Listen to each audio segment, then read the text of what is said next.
Moving on to our last panel discussion for the day on advancing digital healthcare with the best frameworks, models, and toolkits.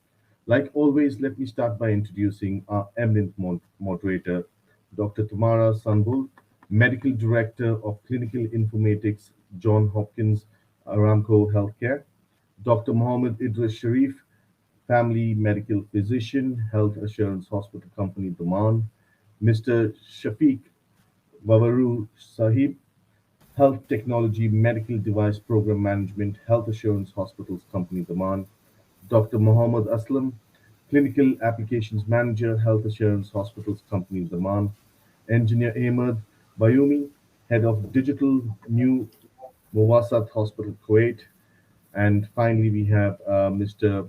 Vedran Jukic, CTO co-founder One Source Solutions International. And I now hand over this to Dr. Sunbul to start the discussion on advancing digital healthcare with the best frameworks, models, and toolkits. Over to you, Doctor. Thank you. And thank you for the opportunity for all of us to be here to discuss this very important topic. Consumers' lives nowadays are very digitally driven, right? From Amazon.com, you just want anything, you just order it, to home deliveries, to us booking our flights, hotels, and even grocery shopping right now is done online. Yet, as this consumer-oriented industries overall turn to mobile-first cloud-based solutions platform, in contrast, healthcare seems to lag. Healthcare digitalization seems reliant on our EMRs and the add-ons that we put on top of these EMRs, and in many times poor data integration. This, in return, results in a non-intuitive, fragmented experience for both the consumer as well as the caregiver. So this digital lag is really putting healthcare at risks.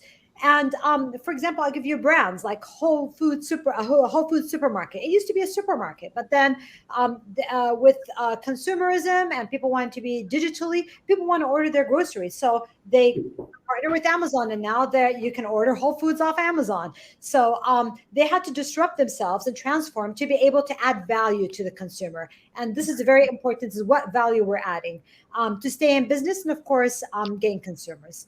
Healthcare needs to catch up with the digital consumer trends and expectations. They need to pull in a digital transformation roadmap that is very customized to their needs. Utilizing this roadmap, they need to create a digital framework in which providers and vendors come together, adjusting workflows, rolling out technology, integrating care, and ensuring the five rights of data, the right data at the right time for the right patient in the right context and right format. And today, we're very fortunate to have these great speakers in this panel who will explore what we need to do to advance digital healthcare to enable this transformation that needs to occur, as well as close this consumer and caregiver experience gap, as well as we want to learn from our experienced speakers about the best frameworks, models, and toolkits that can be leveraged to achieve this transformation. We will go through two rounds of questions with our speakers, and time permitting, we can take some questions from the audience. So I will start with each panelist. So first of all, we'll talk, Dr. Mohammed Idris Sharif. What are the key factors that will influence physician acceptance of telemedicine practices? Hi, good afternoon, everyone. Thanks, Dr. Tamara, for a wonderful introduction to the theme. And yes, I think the digital healthcare is here, and we all need to get up for it. There's no doubt about it.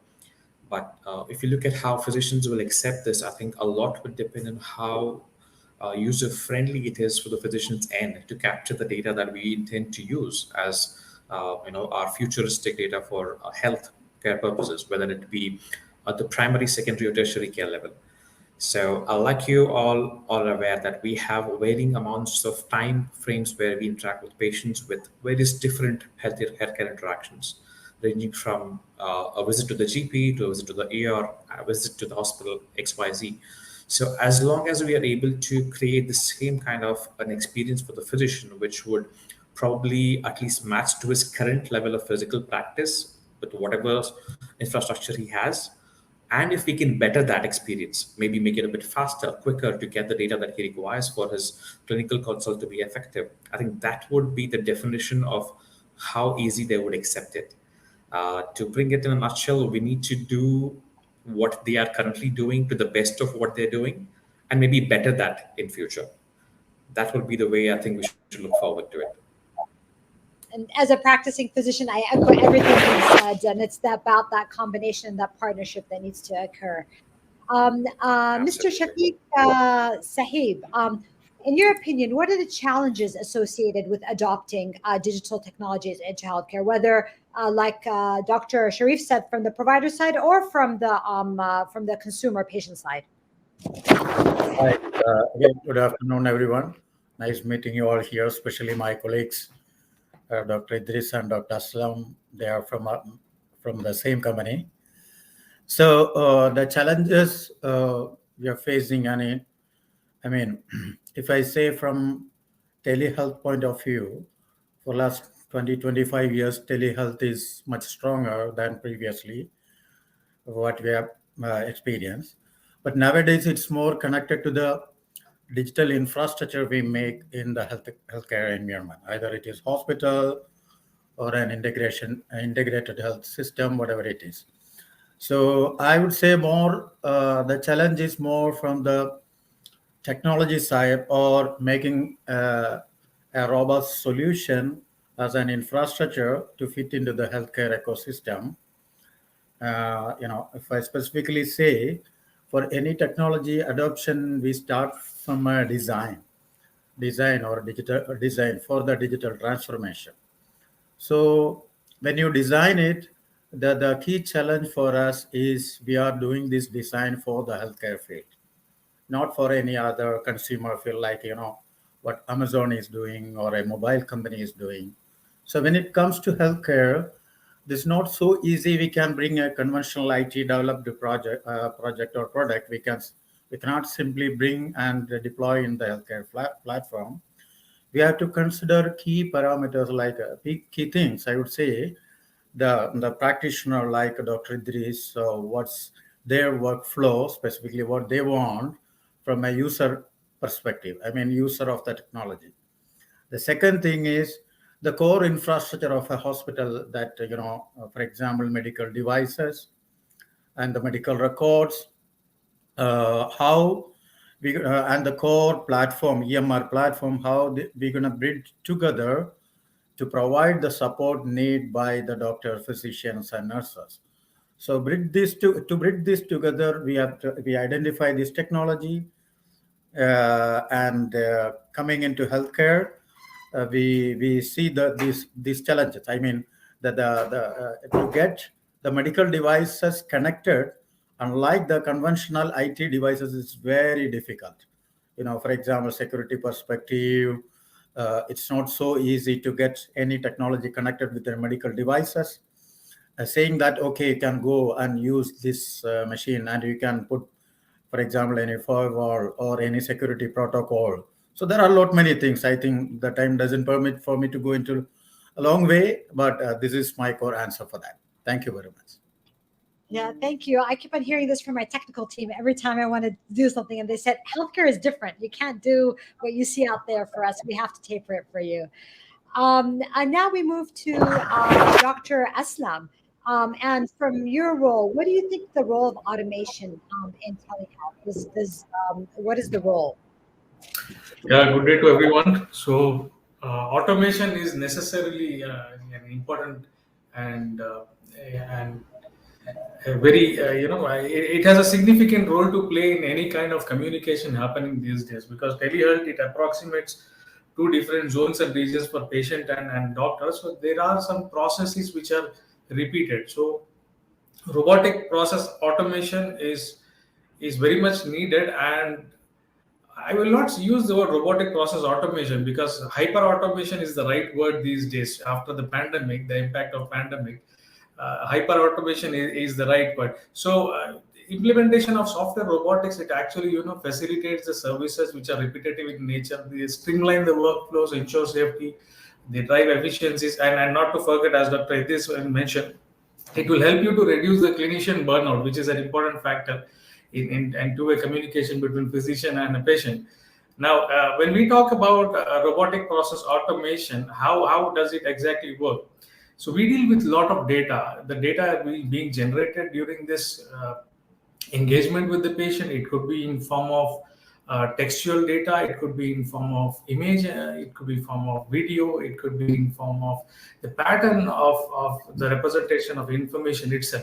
So irrespective of how data comes into picture, the analytics needs to be in place, which can run a query or algorithm behind this data. We have video analytics, we have text analytics, we have image analytics, we have audio analytics. So basically AI chatbots are the user interfaces which are in place to comfort the process of automation. Not only automation helps in streamlining the processes, but also in decision making for physicians as well as patients. For physicians, all we have known all these days about the clinical decision support. But for patient to get in touch with the right personnel from the clinical point of view, the right care provider, automation is the right solution for it when placed in right time.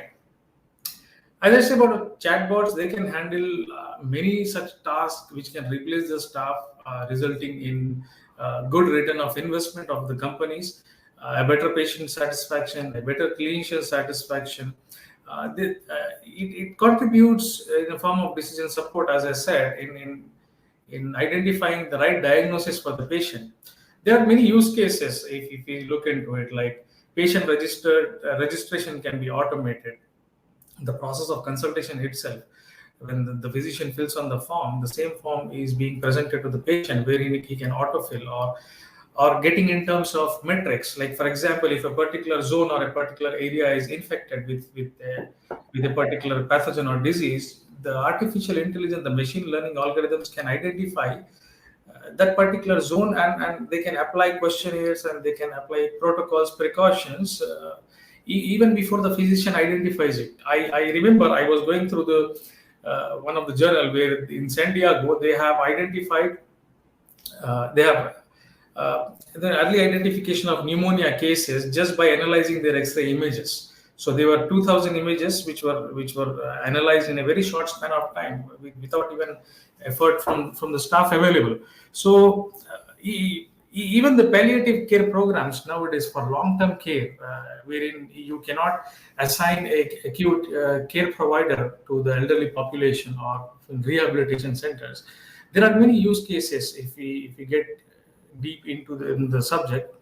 And basically remote patient monitoring is one of the examples when I say palliative care program. So telehealth not only is complemented by robotic process and also by RPAs running on to the terminal devices which are integrated as in form of point of care services. So I would like to talk about the analytical part. We have we not only conclude in terms of predictive analysis with the data. We do have descriptive analysis, we have diagnostic analytics, we have predictive, as I said, and descriptive as well. So it goes hand in hand. It needs a strategy from the organization, and these days it is noticed that patients are more receptive to these technologies, and it makes their lives easier. Yeah, well, definitely echo with you, especially the Gartner Data Maturity Index from the descriptive to predictive to precision medicine moving forward. But yeah, thank you so much for that insight. Next, we're moving to engineer Ahmed Baioumy. So we know that continuous engagement is one of the important models in digital health, but what are the main benefits of this model? First of all, afternoon to all speakers and attendees this special and available conference for Telehealth Technology Summit in Kuwait. Before I start, one of my favorite quotes I read for Mike Tyson. This is a great sportive man. He said, "Everyone has a plan until they get a punch in the face."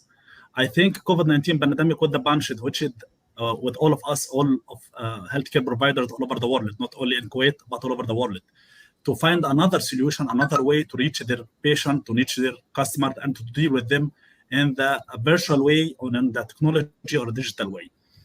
For sure, health systems different in different countries, but I think COVID-19 pandemic relieved that the need to build a new management, a new structure in another flexible manner way to reach your customer at the moment or any moment in the easiest way. I think digital health and digital transformation is the only way for that, because digital transformation and digital health technology provide the healthcare provider with the right information at the right time. It's very important to build your decision on the right information and also on the right time. This module or this contribution module, I think, can help us in another modules.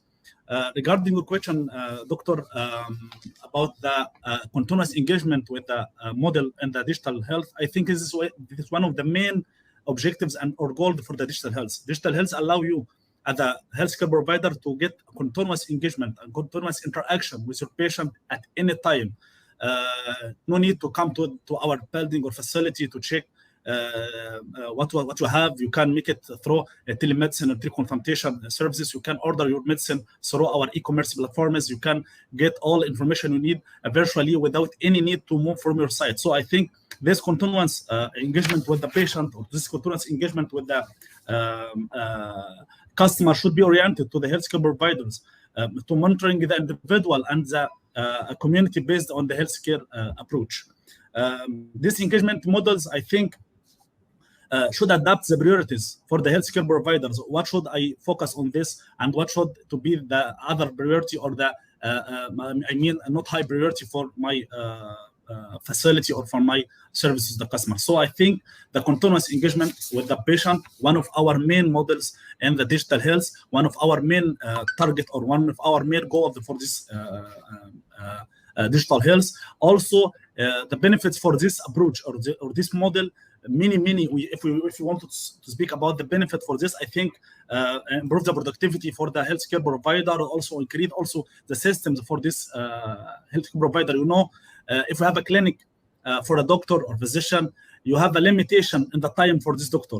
But if I have the availability to give the patient the availability or the way to contact with this doctor virtually from his place, I think I can increase the productivity for the hospital, increase the productivity for this physician. He can work in a different time. He can contact with the patient in a different time. So I think a customer or a patient engagement, one of our main models in digital health nowadays. Thank you, Engineer Ahmed. Thank you for coding the 5 rights of data or information: the right patient, right time, right context. Yes. We'll now move on to Mr. Vedran, and we want to know from your perspective how much patient data gets collected and preserved in hospital information system to use with AI. Is it a small subset? Is it a large? And what is your opinion on that? I think you're muted, Engineer Vedran. Thank you for reminding me. I can give you a witness, not just my opinion. And as you all know, it is quite a small amount of data. But since I'm actually the engineer, I can quantize that. And I can tell you it's 0.01% or less. So the amount of data that the doctor is seeing with the patient room, it's quite huge if you measure that in bits and bytes. But as you know, nothing of that gets preserved. So it is only for doctors' eyes. And you know what happens when you have bad data. You don't have a good outcome. So the first and foremost base and foundation of every artificial intelligence was, and must be data collection and the ability to see the data as is. But that's not all. So if you had to measure all the data that gets lost, that will be definitely in 1/10,000 of what gets preserved. So coming from that perspective, that is very important. But in your question, you were asking me how much data was lost. Imagine how much metadata, it's not even getting thought to be preserved. So when we are talking about the contextual data about the patient, such as diagnosis and other information that it's usually stored in EMRs, that data is essential for artificial intelligence to be time synchronized and presented with that. So my exposure about medical data governance was all about critical care data. Most of the participants here are talking about use of applications and interfaces towards the patient.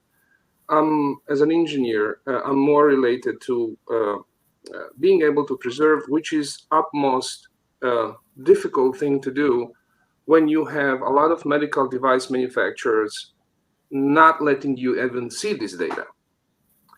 That brings to the point that very good implementations such as Mayo Clinic, for example, and others, probably your hospital as well, is trying to solve this by having a mono usage of one single vendor, such as Philips, for example, or GE, Mindray, just to mention a different one, who is giving a lot of efforts into creating an interconnectivity between all their medical devices, but they are doing it to sell you more goods of their own. They are not doing this to preserve the data. And actually, they are trying to keep all the other vendors outside. So being multi-vendor and vendor agnostic is something that every hospital should look for.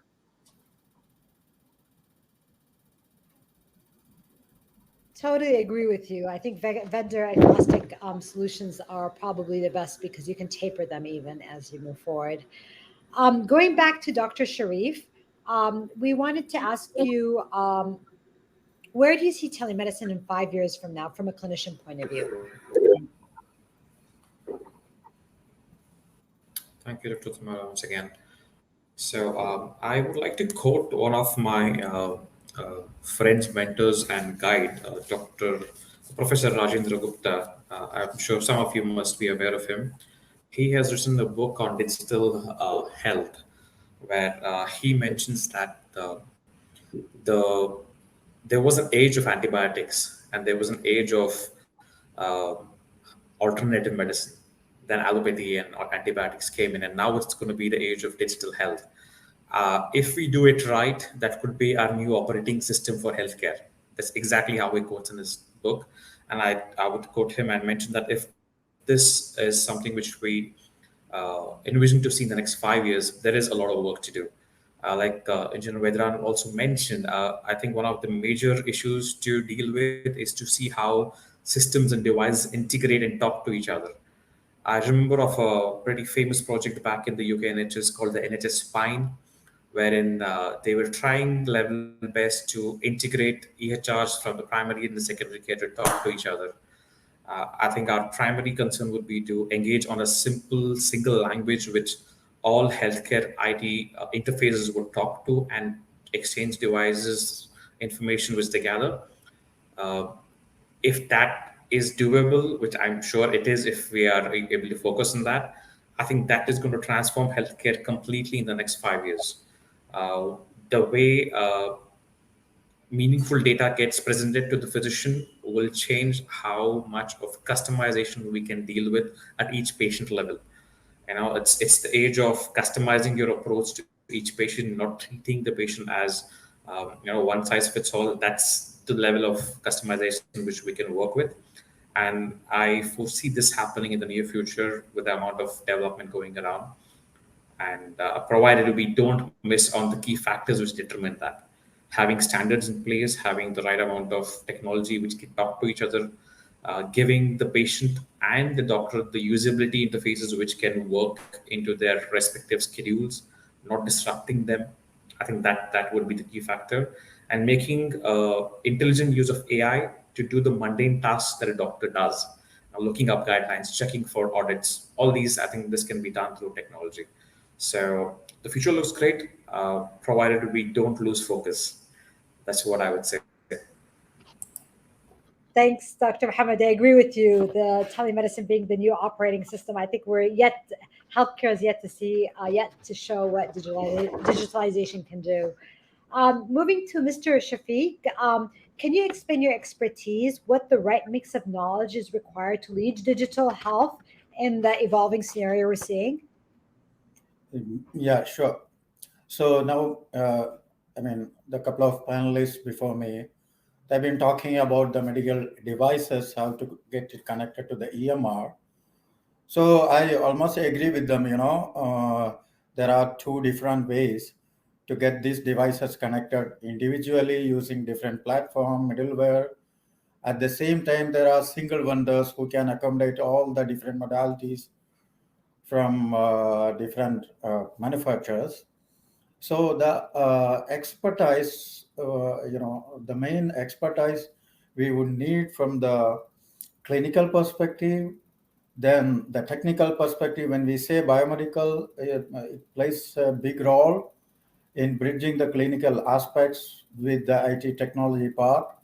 Then sure, IT application expertise, then risk management. Nowadays, many of the organizations, actually in Daman, we are doing it very well.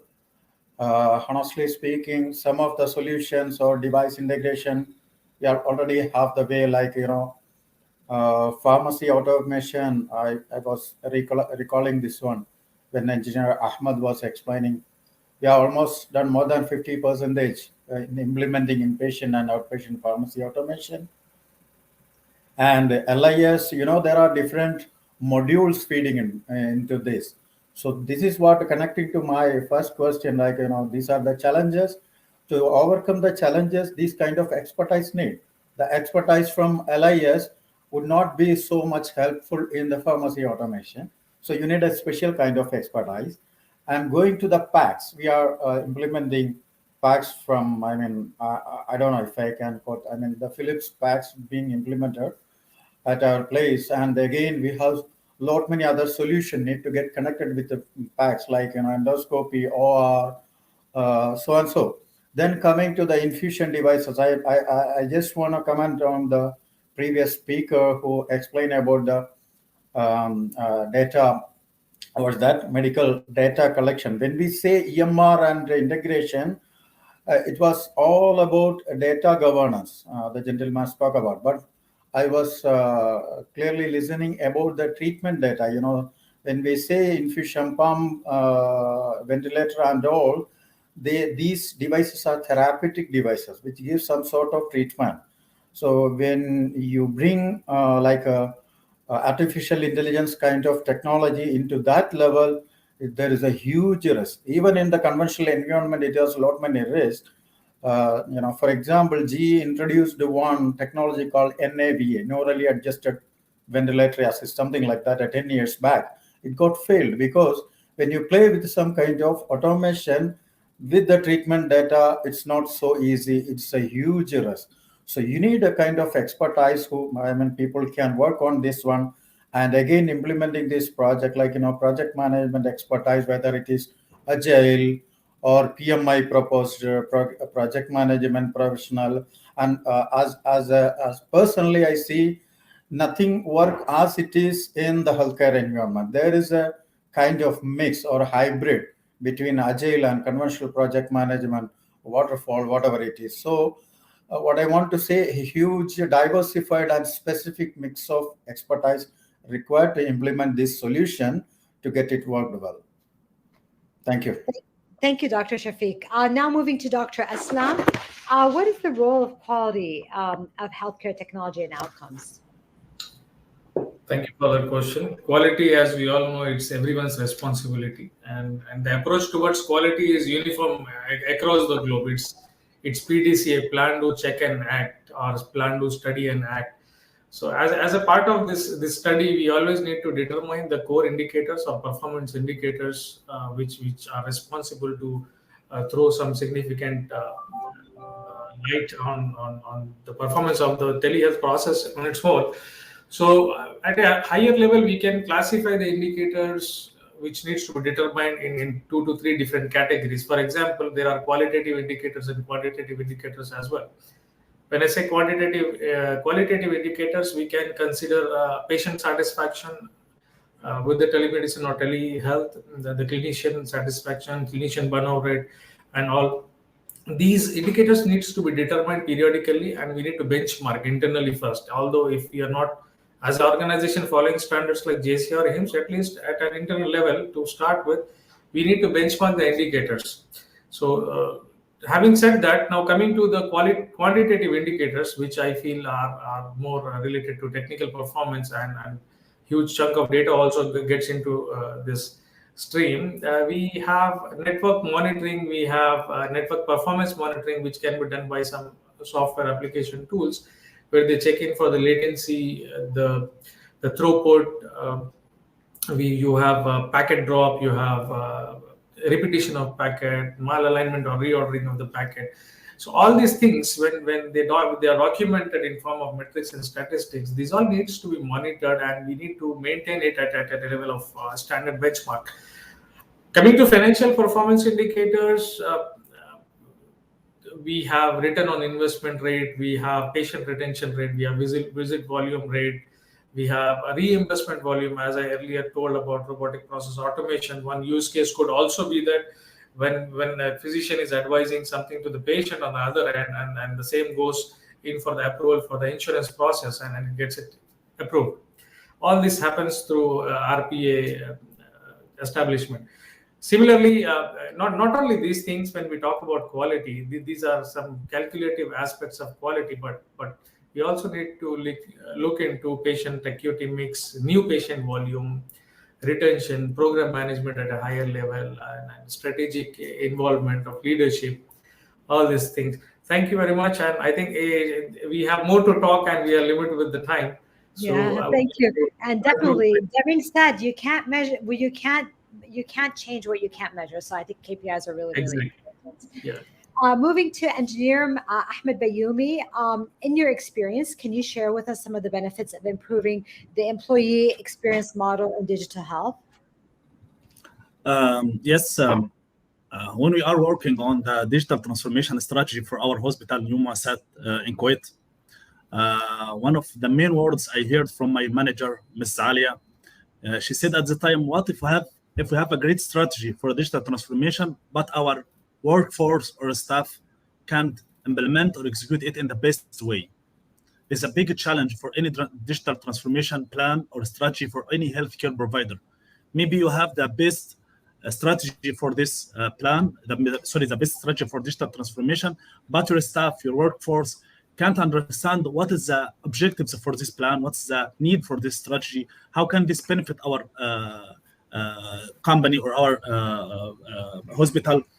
So I think that the digitalization of healthcare should go in parallel with it, changes the mentality and increase the experience for our staff and our workforce related or regarding to the digital and the new applications and the new technology.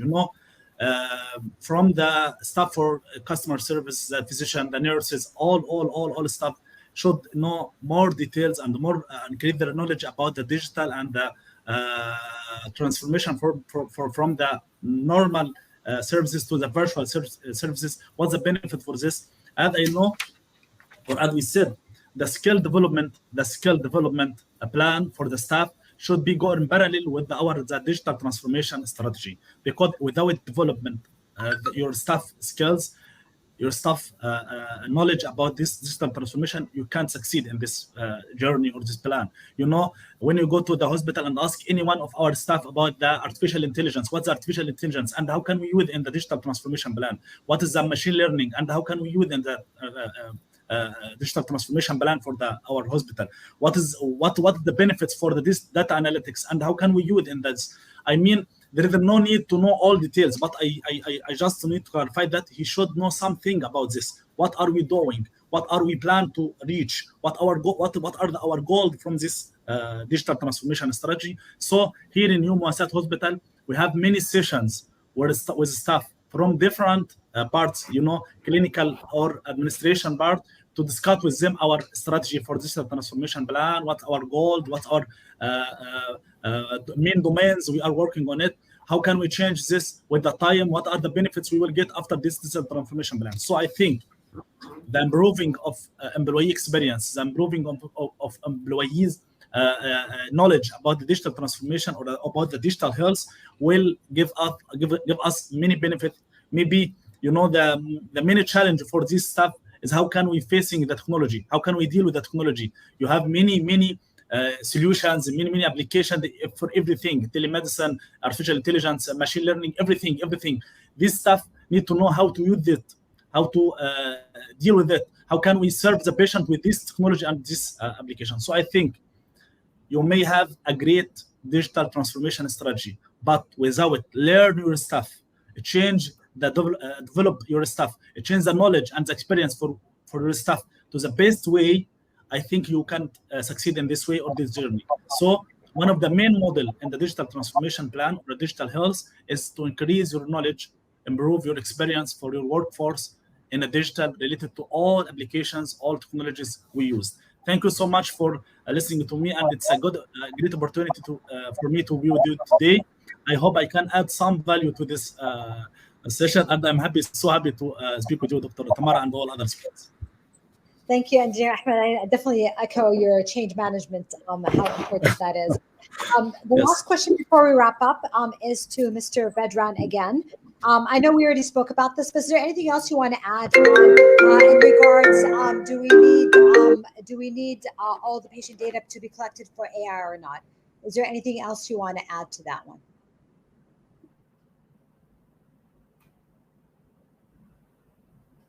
You're muted again. You're on mute. I was preparing for this moment and I lost it. Yeah. Okay. So as I said, let's be some humorous at the very end. What does the genius and the fool have in common? They don't believe half of the things they've been told. The only difference is that the genius know which half to believe in. So the same thing can be applied to the data. We actually need a very small portion of the data, but if we don't have it all, how do we know which 0.1% do we actually need? So today, the 0.1% is collected by chance. Let's say I'm going to check the patient heart rate at 12:03, and if it's 60, it's 60. It's 3 minutes after, it's 80. We're just going to lose it. We're not going to get it.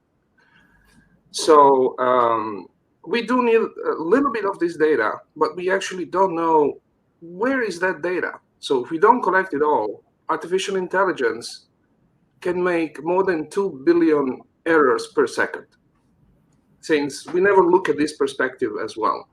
Faster computer can do billions of calculus per second, but if you have bad data and input, we can make so many bad mistakes that we're going to regret all the data we're missing. Thank you. Thank you for that insight. And thank you for such a great panel. I've learned so much today from all of you. And I just wanted to recap some of the really nice pearls and ideas I've got from all of you.